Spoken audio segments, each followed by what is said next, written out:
It all began here. The British weren't expecting any resistance on the march to Concord. But at Lexington Green, their path was blocked by armed Minutemen. From somewhere, a shot rang out, followed by countless more. The outnumbered Minutemen were cut down by a volley of British musket fire. 8 Americans died on this green. They're buried at the foot of this monument. The night before, signal lanterns were raised in the Old North Church in Boston, sending riders out, warning the countryside of the British advance. By the time the British got to Concord, more patriots had answered the alarm and had taken defensive positions at this bridge. This time, blood was spilled on both sides, and there was no turning back. The revolution had begun. Today's American fighting man traces his heritage to the men who fought and died here. The Army, Navy, and Marines all took shape in the first year of the Revolution. Later years would see the development of air power. The armed services have all seen change in the years that followed, but one thing has never changed. The spirit that was displayed that cold morning 200 years ago on the green at Lexington and here at this old bridge in Concord.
Giant Voice 74, the Strategic Air Command's bombing and navigation competition, in which the top air crews in SAC vie for electronic bullseyes.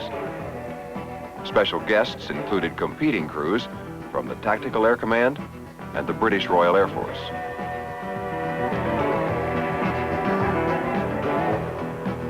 The Giant Voice 74 competitive force was made up of 20 B-52s, 2 FB-111s, 4 RAF Vulcans, 27 KC-135s, and 2 F-111s. General Dougherty, Commander of SAC, explained about another important part of the competition. The selected weapons loading crew from each of our bomb wings are competing both on the quality of their equipment, their training, their proficiency, the accuracy of their loading, and their loading under scored conditions. These too are superb professionals, and it appears that the 93rd Bomb Wing from Castle Air Force Base, 15th Air Force in California, is going to be the winner.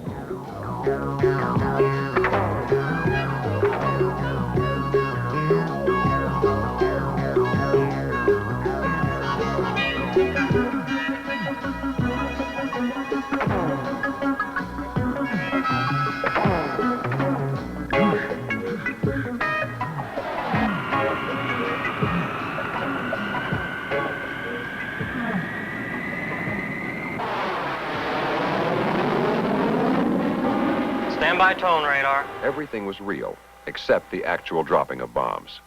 Okay, release. Bomb away. Scoring was accomplished by ground-positioned radar units of SAC's 1st Combat Evaluation Group. The accuracy was transposed to a point representation, which determined the final winners and place standings. Mission totals. The grand prize to be awarded at this competition is the coveted Fairchild Trophy. The winner is the 380th Bomb Wing, Plattsburg Air Force Base, New York, Bomber Crew S-23, commanded by Major Allen, and Tanker Crew S-104, commanded by Captain Maselko. General Dougherty commented on the true winners of the competition. Colonel Earl Olaf. You know, we're all winners in this thing. Our countries, our alliance, our commands all win from this kind of competition. Aircraft Commander, Major Allen. Many of the capabilities present in our equipment today resulted from recommendations following bombing competitions in the past. The Tanker Crew Aircraft Commander, Captain Maselko.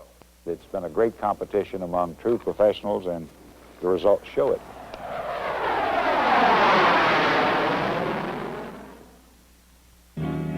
The Community College of the Air Force doesn't have a campus like this one. In fact, it really doesn't have a main campus at all. Yet it's as large as the entire Air Force and as small and individual as the Base Education Office. Colonel Phipps, president of the college, explains. The reason we needed a community college of the Air Force is because our community, the enlisted people of the Air Force, is a little different than other communities. They're not all in one place. So we needed a program with all the trimmings, a catalog, transcript, accreditation, that could follow the enlisted people wherever they went around the world. When the young Air Force man or woman signs up, he's already signing up for the Community College of the Air Force. All our basic trainees arrive at Lackland Air Force Base, and for our purposes, we award 4 semester hours of physical education for the experiences there. After the airman leaves Lackland Air Force Base and basic military training, in most cases, he or she will be assigned to a school of Applied Aerospace Science, and there receives the basic portion of his technical education. After that, proceeds to an operational base. At over 200 bases and in cooperation with more than 600 colleges and universities, the airman may proceed with his or her education wherever he goes. At the end of that time, we offer a credential we call the Career Education Certificate. What the community college means to the individual is an opportunity to grow and an opportunity to progress. Of course, it's aimed at the needs of the Air Force, but we have nearly a 90% overlap between Air Force skills and civilian skills. So if the returning serviceman, either on retirement or when he exits service, wants to apply for a job or for a license, his chances are a lot better if he's participated in the Community College of the Air Force and can take his academic credentials with him.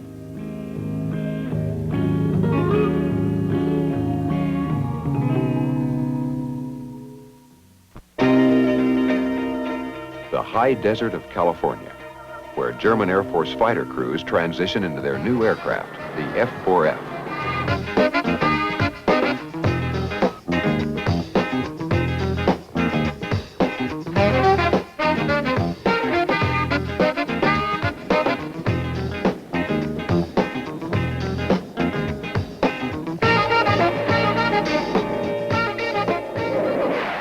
Working with the instructor pilots of the 20th Tactical Fighter Training Squadron at George Air Force Base, the air crews fly the European camouflaged F-4Fs owned by the German government.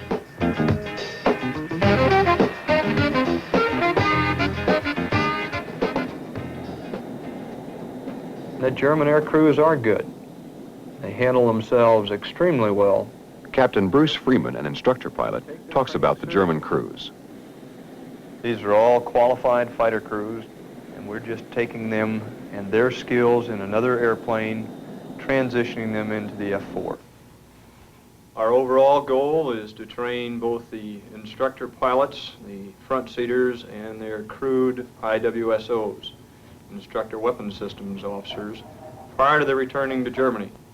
These 6 form crews, 12 air crew members, will form the cadre of the weapons instructors for their particular wing once they do get back. Considerable emphasis is being placed on the utilization of our flight simulator.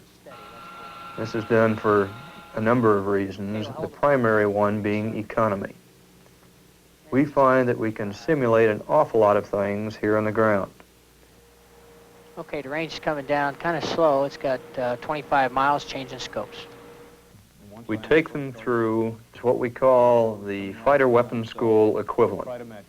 This is sort of like getting your PhD in being a fighter pilot in the case of the front seater, or fighter gator in the case of the back seater.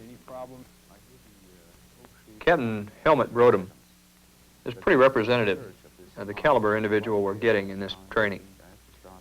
He, for one, has well over 3,000 hours of flying time. He's been an instructor prior to coming here. He's got over 1,300 hours of fighter time. When we finish this course, we will go back to Germany and train the pilots to get them combat ready and familiar with the aircraft. That's our basic job we will do over there in Europe. The two-seat aircraft is a great advantage. It helps a lot doing the job in a tactical manner. The F-4F differs from a number of the other models. Well, first of all, it's unique in that we have the only F-4Fs anywhere in the active Air Force. But they're actually paid for, owned, and maintained by finances supplied by the German government.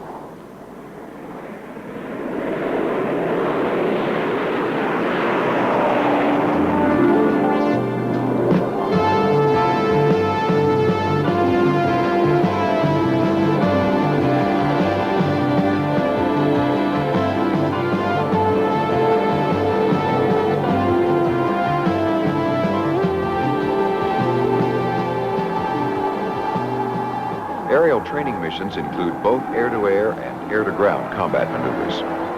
The air crews practice the techniques and tactics they'll later teach at their home wings in Germany.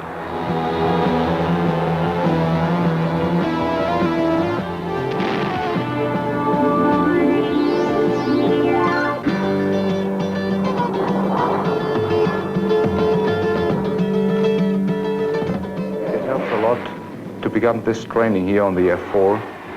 It improves the capability of the Air Force in Germany and the NATO especially.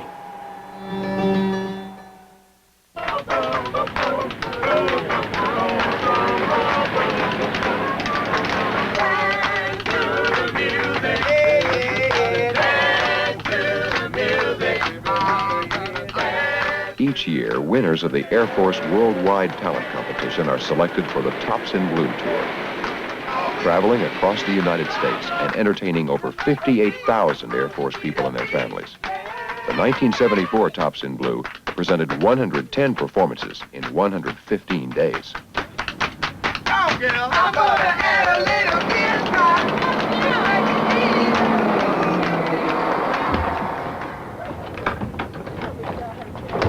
Though temporarily away from their regular Air Force jobs, the cast puts in an incredibly full day, doubling as technicians and stagehands as well as on-stage performers.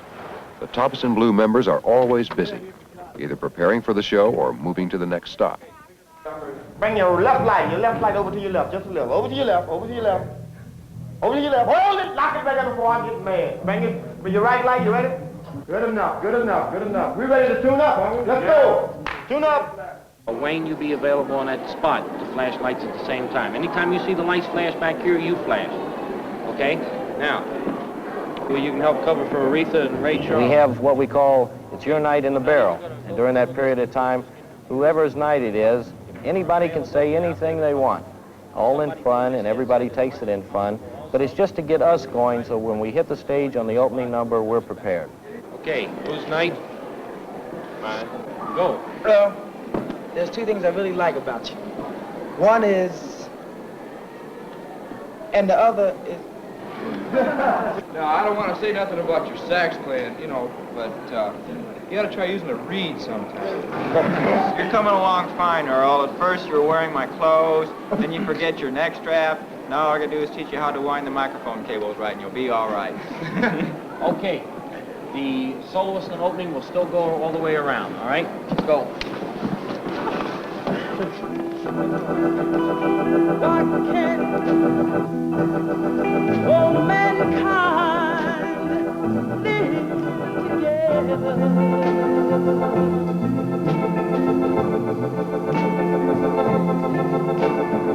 Sharing peace and love,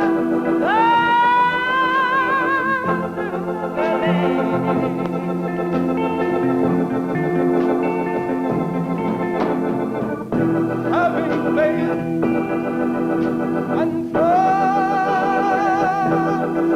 in one another.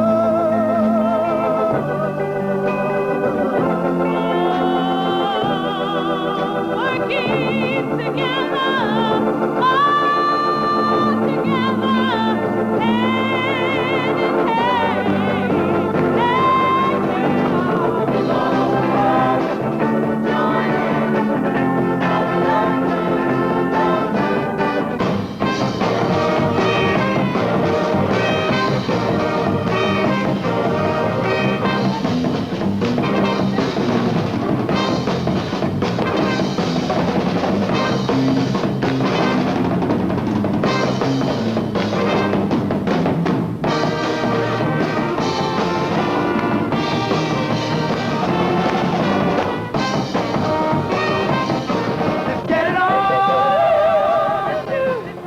Majority of the people at bases cannot understand how they can keep going after a performance, after tearing down, maybe midnight, and they're still going strong, having fun. This is the key to the type of people that we have on this year's tour. Cause the laughter and the music keep you smiling, feeling good. Grooving to the music while you're getting in the groove. Gonna have a good, good time.